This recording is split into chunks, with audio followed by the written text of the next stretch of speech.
love coffee. Love coffee so much. Morning, everybody. Time for Beans and Business.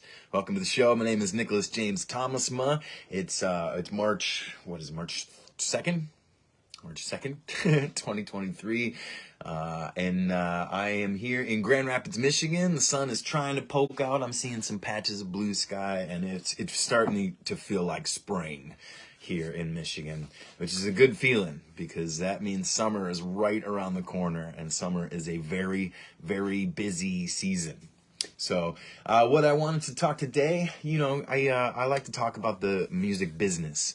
And when it comes to business, things are not always black and white. Things are not always clear. Things are not always definitive.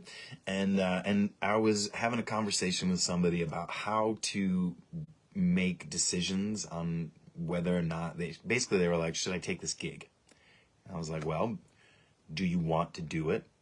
Right? That's the first criteria. There's basically, I'm going to refer to the Ari Herstand method here of like the perfect 30.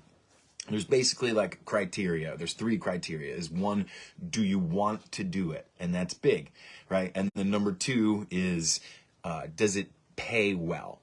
And then number 3 is it good for your career? And if you can say yes to all 3 of those questions, then yes, that's a gig that you should take. But just because you can't say yes to all 3 questions doesn't mean it's not a gig you can take. And so Ari's system is having 10 points. Like on a scale of 1 to 10, does it pay well? Maybe it's a 5. On a scale of 1 to 10, do you want to do it? Well, maybe that's a 5. On a scale of 1 to 10, will this be good for your career? Maybe that's a 10. Now you've got a 20 out of 30, so yes, you should take the gig. That's one system of doing it. I just think more specifically, you should make your decisions on what you want to do based on what you want to do. And it's cool to have minimums and to have basic like, hey, I don't play for free or I don't play for less than this dollar amount, and that's totally okay. But I think there are lots of reasons to take gigs. And one of the things that really bothers me is when somebody posts a gig that's like, hey, I need a musician for this much. This is how much it pays. And then somebody immediately says that's not enough. And the problem with that is that is enough for somebody. And what I typically do when somebody offers me an amount that's lower than my rate, I say, I understand that's your budget, but this is how much it costs. And if you want to get anybody, then you can get anybody for this amount. But if you want me, then this is how much it costs. And I've gotten to that point in my career where I can kind of do that. But really, I just want to play.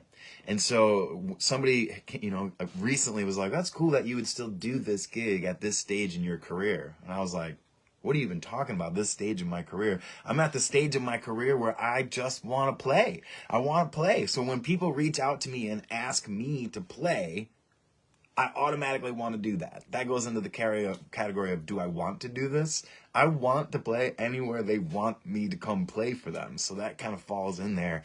I also believe in community building. I also love traveling. So if this is a gig that I want to do, that I can network with some other musicians that is out of town, those are all things that like influence my decision on whether or not I'll take this gig. And sometimes I take gigs knowing I won't make a lot of money there, and then I schedule a couple other things in the area, and at the end of the weekend, I've made money that way. So should you take the gig? That's up to you. Ask yourself, do I want to do this? Will it be good for my career? And does it pay well? If you can answer yes to all 3 of those questions, take the gig. That's it for today. We will see you next Thursday and every Thursday right here on Beans and Business.